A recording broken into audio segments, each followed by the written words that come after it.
और उसके बाद वो जंगल एक बार फिर से सुमन की चीखों से गूंज उठा। लेकिन आज की रात सुमन की चीखों को सुनने वाला वहां पर कोई भी नहीं था। अगर वहां पर कोई मौजूद था तो बस हरिया, जो कि अब एक भेड़िए में बदल चुका था। सुमन के बालों को पकड़कर घसीटते हुए वो जंगल के बीचों बीच एक जगह पर ले जा रहा था। अगली सुबह गांव में। अरे भाई, पता नहीं क्या बात है, अपने गांव का हरिया किसान और उसकी पत्नी सुमन दोनों गायब हैं। दोनों का कोई अता पता नहीं। अरे कैसी बातें कर रहे हो भाई, ये कब हुआ है? अरे पूरे गांव में खबर फैली पड़ी है। कल रात को दोनों खेत की तरफ जा रहे थे, लेकिन लौटकर आए ही नहीं। तो हो सकता है अपने खेत पर होंगे। पूरा गांव ढूंढ कर आया है भाई। जानते हो क्या मिला वहाँ पर? क्या हुआ भाई? क्या मिला? बताओ हमें, क्या मिला? अरे हरिया की पत्नी सुमन के कपड़े पड़े हुए थे। शरीर का एक एक कपड़ा फटा हुआ झोपड़ी के बाहर पड़ा था, लेकिन दोनों पति पत्नी का कोई पता ठिकाना नहीं था। अरे भाई, लेकिन उसका जो दोस्त है ना रामू किसान, उससे पता करके आते हैं ना। अब तक तो दोनों साथ ही खेत पर जाया करते थे। हाँ, हमें उसके घर जाना चाहिए भाई। चलो वहाँ चलते हैं, चलो। वो सारे लोग रामू के घर पर पहुंचते हैं। रामू अपने घर के बाहर बैठकर हुक्का पी रहा था। आज सारे के सारे लोग टोली बनाकर मेरे घर क्यों आ रहे हैं? क्या कोई मर गया क्या भाई? अरे कैसी बातें कर रहे हो? तुम्हारा सबसे अच्छा दोस्त हरिया और उसकी पत्नी गायब है और तुम यहाँ बैठकर हुक्का पिए जा रहे हो हैं? रामू ने अजीब सी नजरों से उन सब गांव वालों की तरफ देखा, जिसकी वजह से वो लोग एक बार के लिए डर गए। गायब है? अरे गायब नहीं है, मुक्ति मिल गई है। उन दोनों को मुक्ति मिली है। इस दुनिया में आकर हर इंसान पाप करता है और उसे उसके पापों के लिए मुक्ति मिलना बहुत जरूरी है। अरे ये कैसी बहकी बहकी बातें कर रहे हो भाई, हैं? और इसका चेहरा अजीब सा क्यों लग रहा है? लगता है दोस्त के मरने का गम बैठ गया है। पागल हो गया है शायद ये पागल। ये बात सुनते ही रामू चीख कर जोर से चिल्लाते हुए कहता है, पागल मैं नहीं हूँ, पागल तुम सब हो। और ये शैतानी जंगल अब तुम में से किसी को नहीं छोड़ने वाला, सबको खा जाएगा। याद रखना मेरी बात। शैतानी जंगल? कैसा शैतानी जंगल? लगता है रामू पागल हो चुका है। हमें यहाँ से चलना चाहिए भाई। चलो। तभी रामू की पत्नी बाहर आती है। नहीं, आप लोग इनकी बात का बुरा मत मानिए। 2 दिन पहले हरिया के साथ खेत पर गए थे। जब से वहाँ से आए हैं तब से ऐसी ही बातें कर रहे हैं। भगवान जाने ऐसा क्या देख लिया उन्होंने, खेत में कुछ भी बड़बड़ाते रहते हैं। लेकिन गांव के लोगों ने कमला की कोई बात नहीं सुनी और वो सब वहां से चले गए। रात अब धीरे धीरे ढलने लगी थी। तभी अचानक किसी ने धीमी सी आवाज में रामू को पुकारा। रामू, आ जाओ, मैं तुम्हारा इंतजार कर रहा हूँ। और सुनो, अपनी पत्नी को साथ लेकर आना, नहीं तो काम अधूरा रह जाएगा। ये आवाज सुनते ही रामू के चेहरे पर शैतानी मुस्कुराहट आ जाती है। वो धीमे कदमों से अपने घर के अंदर आता है। क्या हुआ? तबीयत ठीक है ना अब आपकी? मैं तुझे अपने साथ खेत पर ले जाने आया हूँ, चल। मैं तुम्हारे साथ कहीं नहीं जाने वाली। मुन्ना गहरी नींद में सो रहा है और उसे अकेला छोड़कर मैं तुम्हारे साथ खेत पर नहीं आ सकती। वैसे भी तुम्हारे उन खेतों में भगवान जाने कौन सा राक्षस घूम रहा है, मुझे तो डर लगता है। रामू गुस्से में दांत पीसता अपनी झोपड़ी से बाहर आ जाता है और कमला गहरी नींद में अपने बच्चे के साथ सो जाती है। तभी अचानक रात को रामू की झोपड़ी के ऊपर एक साया वही गाना गुनगुनाते हुए घूमने लगता है जो हरिया के मोबाइल में बजा करता था। मैं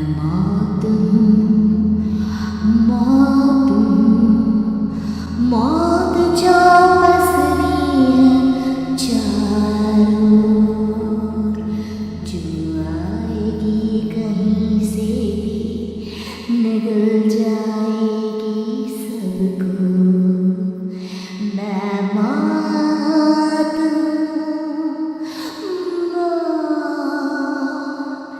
अब मैं छोड़ूंगी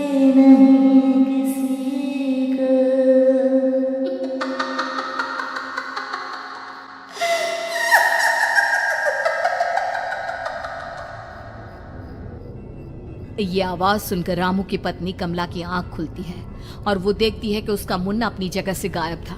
कमला चीखते हुए बाहर दौड़ कर आती है। वहां पर उसने देखा कि रामू ने अपने बच्चे को झोपड़ी के बाहर एक पेड़ से उल्टा लटकाया हुआ था और उसका बच्चा चीख चीख कर रो रहा था।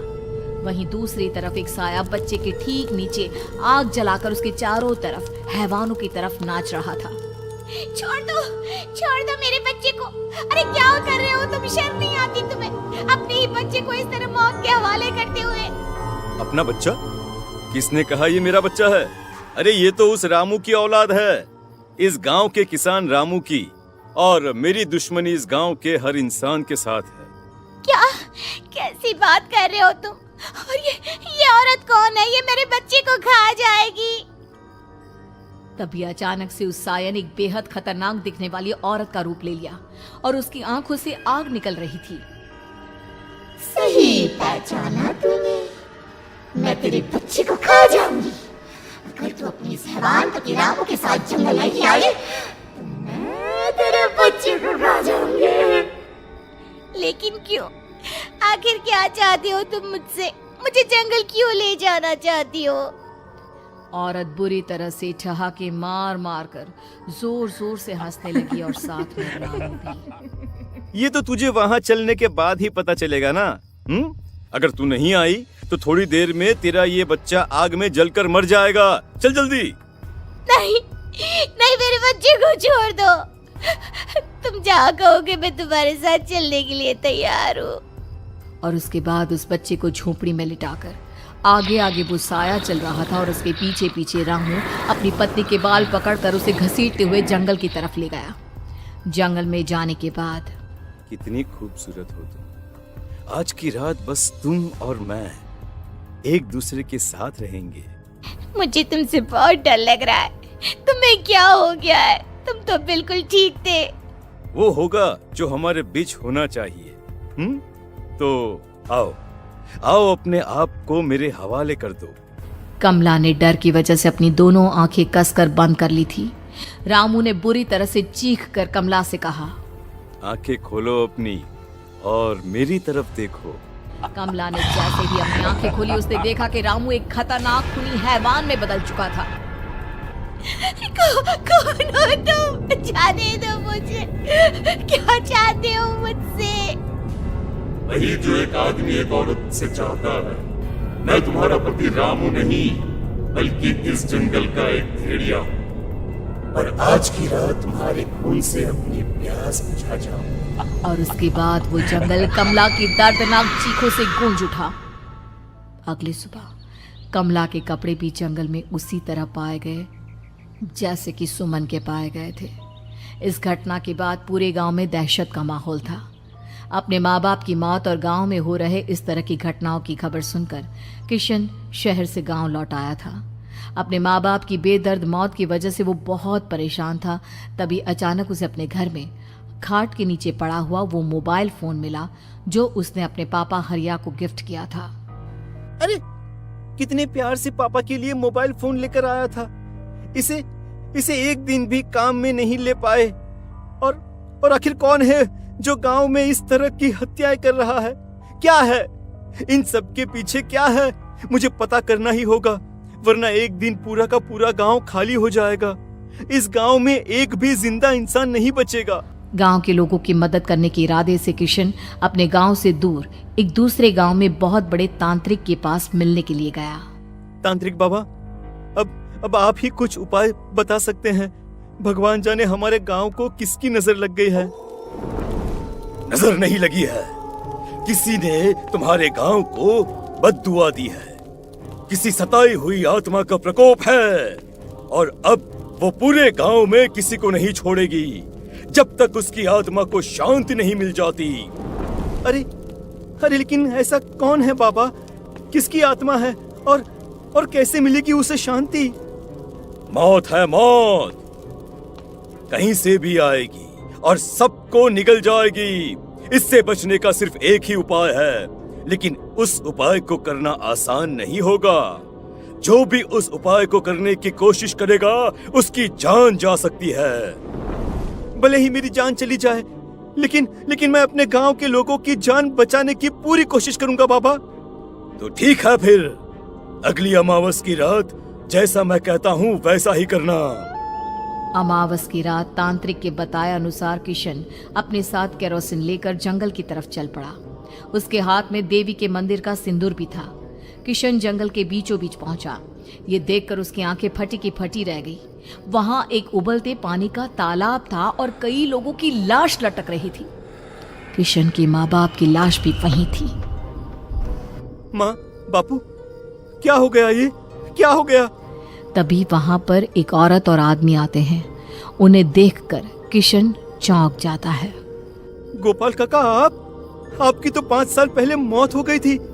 और निर्मला काकी, आप? मौत तो हो गई थी, लेकिन तुम ये नहीं जानते कि हमारी मौत कैसे हुई थी। क्या कहना चाहते हैं आप? कुछ नहीं, बस ये जान लो कि अब इस गांव में कोई जिंदा नहीं बचेगा। लेकिन क्यों काकी? क्योंकि 5 साल पहले इन गांव वालों ने मुझे डायन बताकर पत्थर मार मार के मार डाला। मेरी कोई गलती नहीं थी। गांव का एक बच्चा क्या लापता हुआ, सारा इल्जाम मेरी पत्नी पे डाल दिया। और जब मैंने निर्मला की जान बचाने की कोशिश की तो मुझे भी मार डाला। आपके साथ ये बहुत गलत हुआ काकी, लेकिन आप जो कर रहे हैं वो भी सही नहीं है ना? तुम यहाँ से चले जाओ वरना तुम भी नहीं बचोगे। हमारी आत्मा पिछले 5 साल से मुक्ति के लिए भटक रही है। चले जाओ यहाँ से। मौका देखकर किशन सिंदूर उन दोनों के ऊपर डाल देता है। उनका शरीर जलने लगता है और वो भयानक तरीके से चिल्लाने लगते हैं। अगले ही पल किशन उनके ऊपर केरोसिन डाल देता है और वो दोनों जल जाते हैं। किशन अपने माँ बाप और दूसरी लाशों का अंतिम संस्कार करवाता है और अपने घर लौट आता है।